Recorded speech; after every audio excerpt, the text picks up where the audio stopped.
everyone, and welcome back to my channel, or welcome if you're new. My name is Alexa, and in today's Lex Behind the Lens, we are talking about knowing your worth. And in the last Lex Behind the Lens, we talked about dealing with imposter syndrome.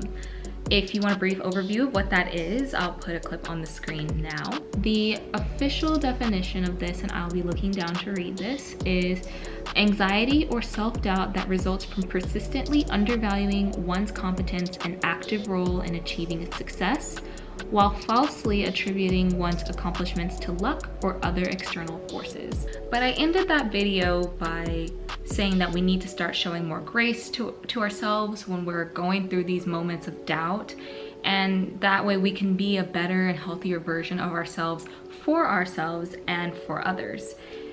And you know what? Since then, I've really tried to put that into practice. When I have had bad days or bad moments, I've allowed myself to feel that and understand these are just moments of self-doubt. Last night, which will have been this past Saturday night by the time you guys are seeing this video, I had a really bad night. And ultimately, I induced an anxiety attack.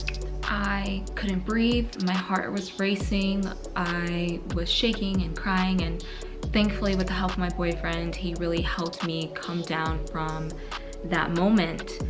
But it was scary because the worst thing about that experience was that I started to make myself feel even worse for having an anxiety attack while I was having an anxiety attack.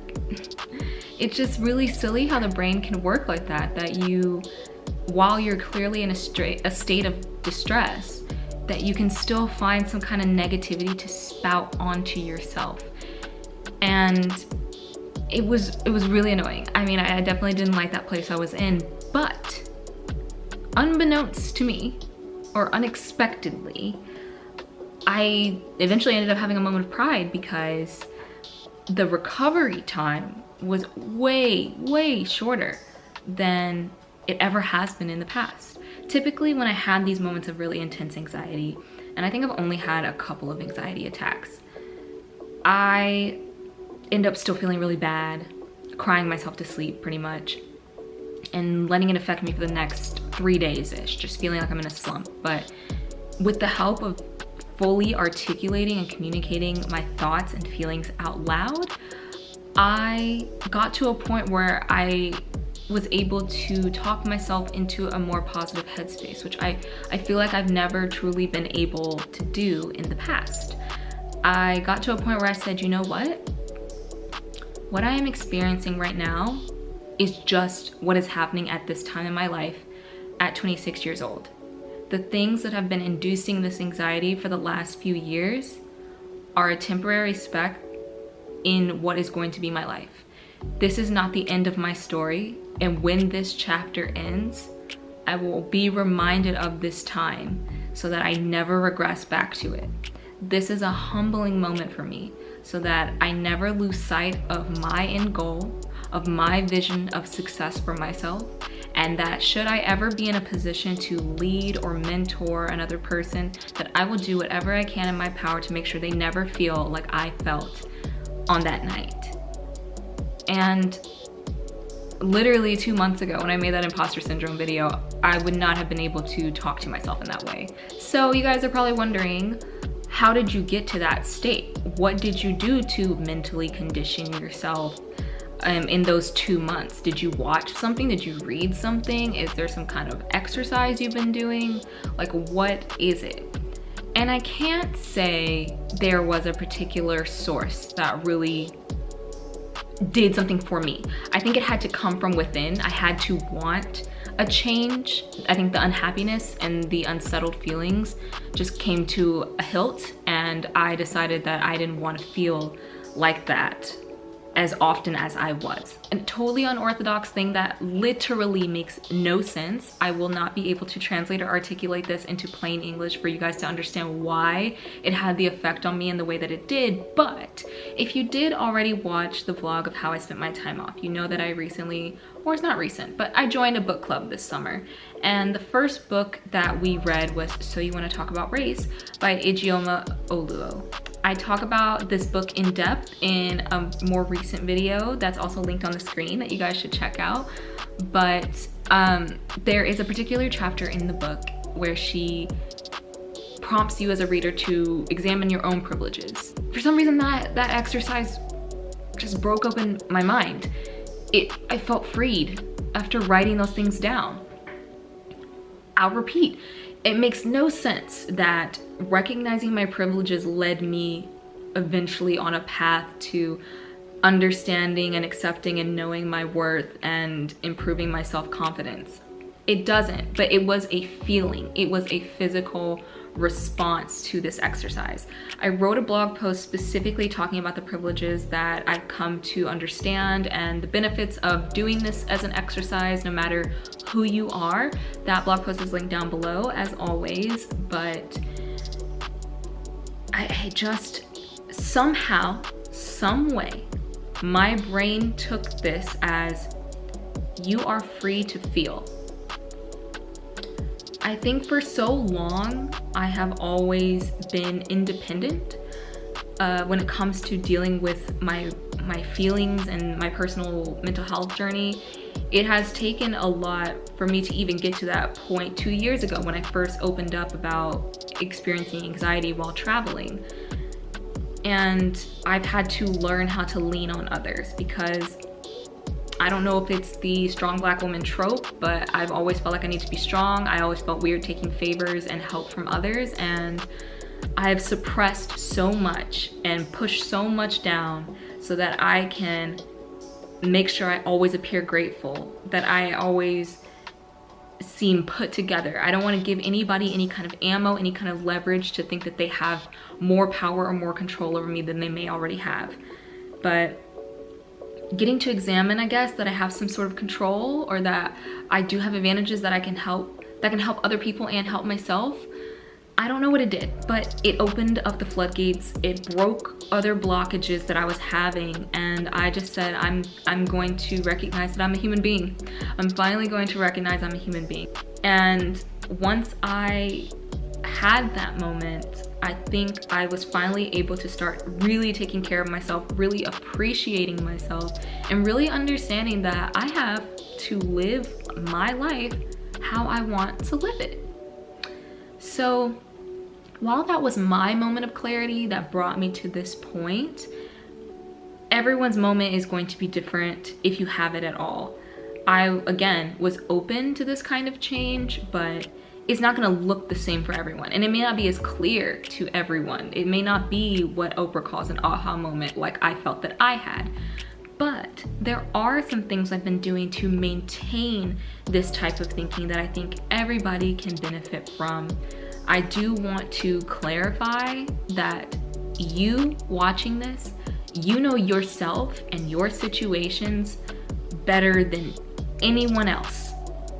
The suggestions I'm going to impart are merely suggestions. You can take them or leave them. You can apply them to your situations or relationships as you see fit.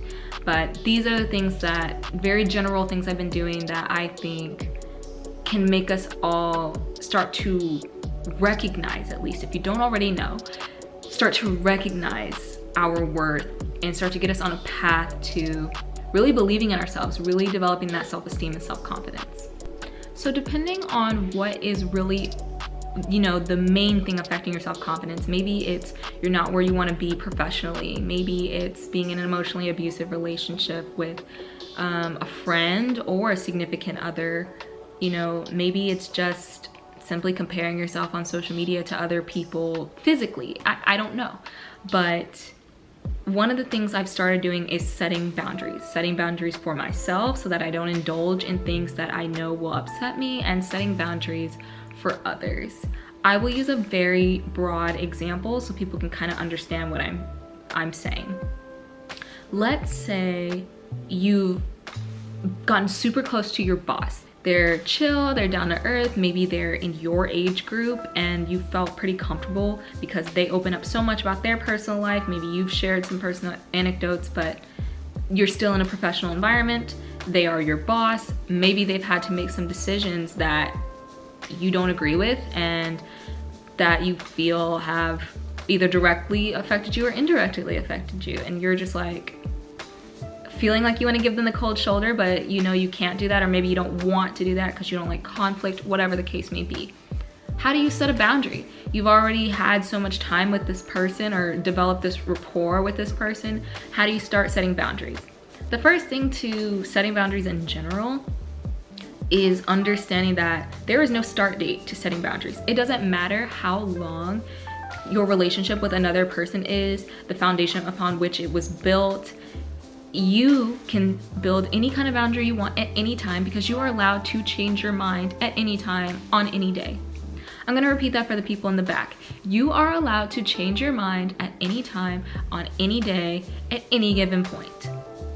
So setting boundaries can be as simple as redirecting conversation. If you feel like changing things suddenly to surface level is going to be very obvious that you have an issue with the way that they move, then maybe just not sharing so much personally and turning it to something that's more about popular culture. Did you see that movie? Did you see that new show? Did you hear about this one celebrity?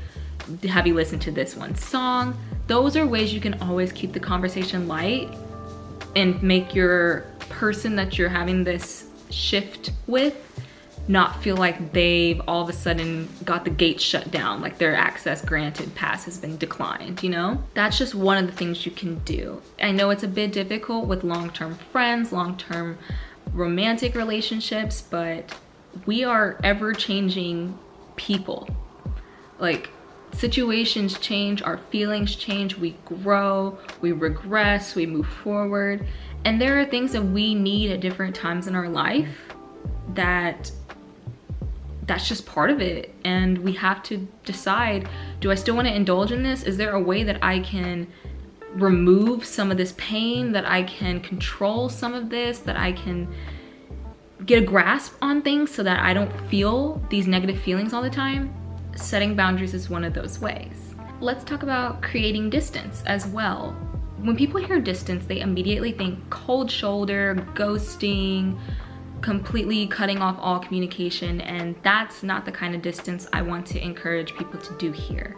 Instead, what I mean is taking a step back and evaluating your role in a relationship and the other person's role. Let's use another broad example. Maybe you have a friend that you've been friends with for a long time, and they have basically built a reputation with you and with others that they're kind of like the good time person, they're sort of a flake, they're a really great person, you feel connected to them, and they have been in your life for so long, but you're feeling like a lot of the weight of the relationship falls on you. You're the one who always has to reach out. You're the one who always has to make the plan. When they need you, you drop everything and you're there. But when you need them, you're like lucky to hear from them in like 2 hours, something like that. A way to create distance from them is to stop being the one who does everything. And I know immediately your thought is, so I stop talking to them. Not necessarily.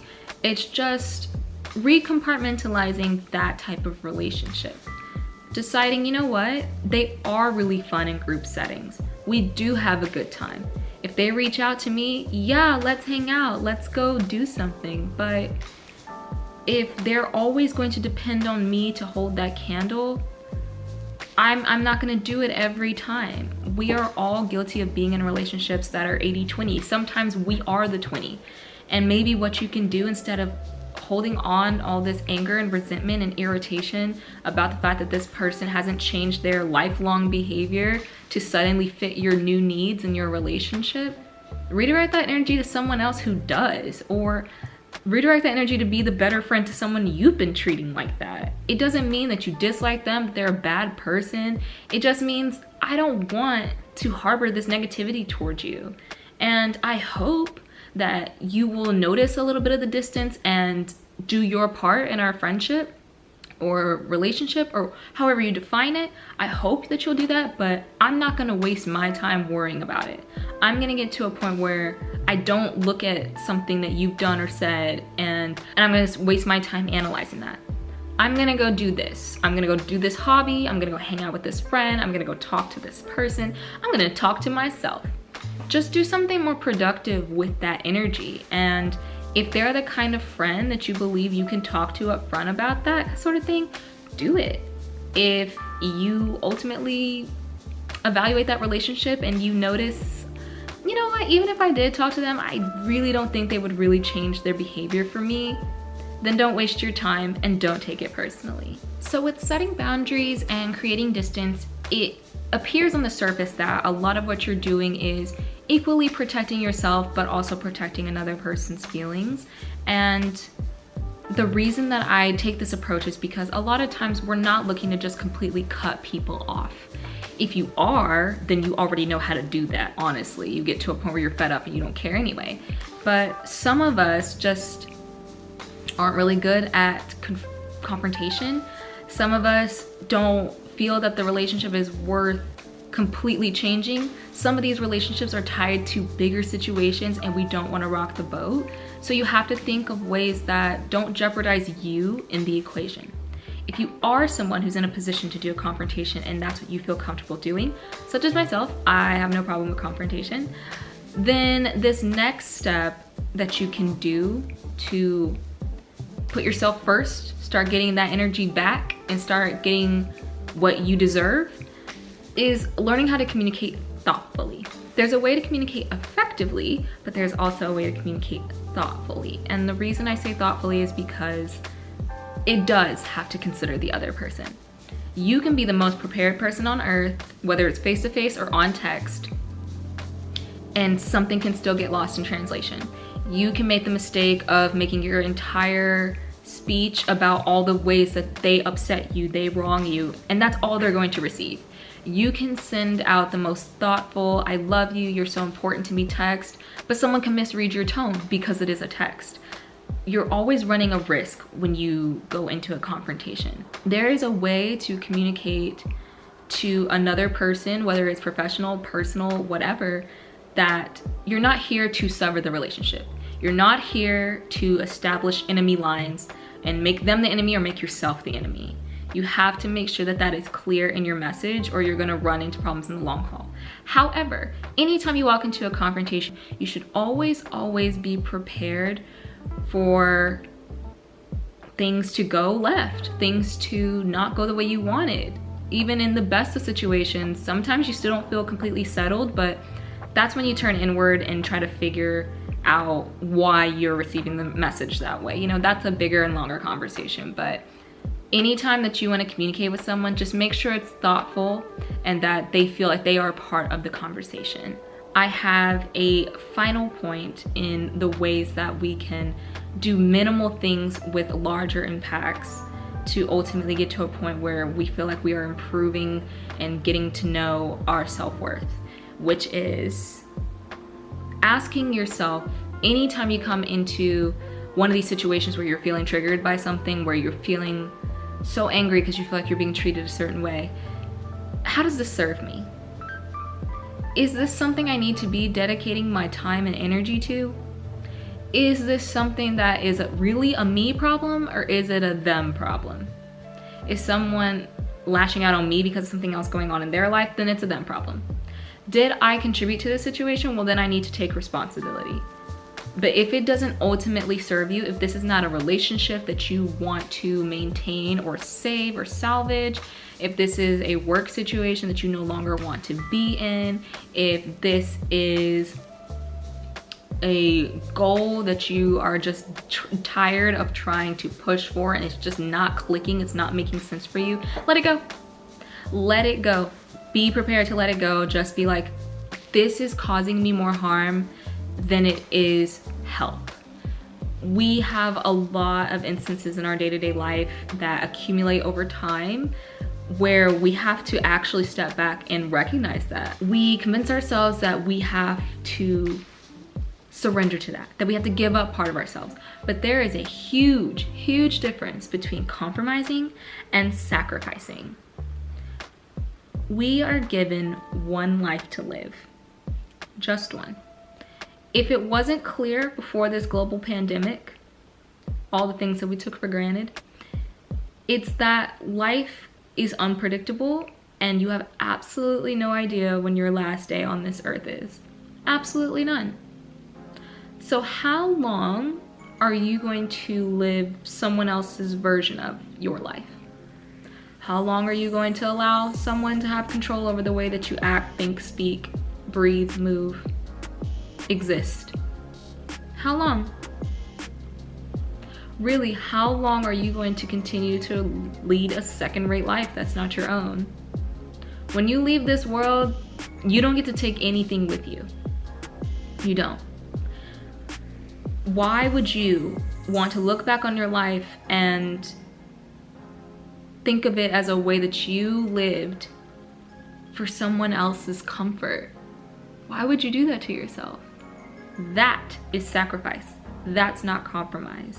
Ultimately, the conclusion here is your self-worth can only be determined by you. If you want to stick around in situations that are not good for you, not because, you know, your bills depend on it, or your kids depend on it, or your friendship circle depends on it, or any of those things. If you want to continue being in that situation just because you're afraid of change and risk and fear itself, then that's you setting the bar for your self-worth. If you are ready for change, if you're ready for the risk, then you can start today. You can set boundaries today. You can create distance today. You can start drafting some communication today, because everyone deserves to live a full life where they feel like they add value to their own life or to someone else's.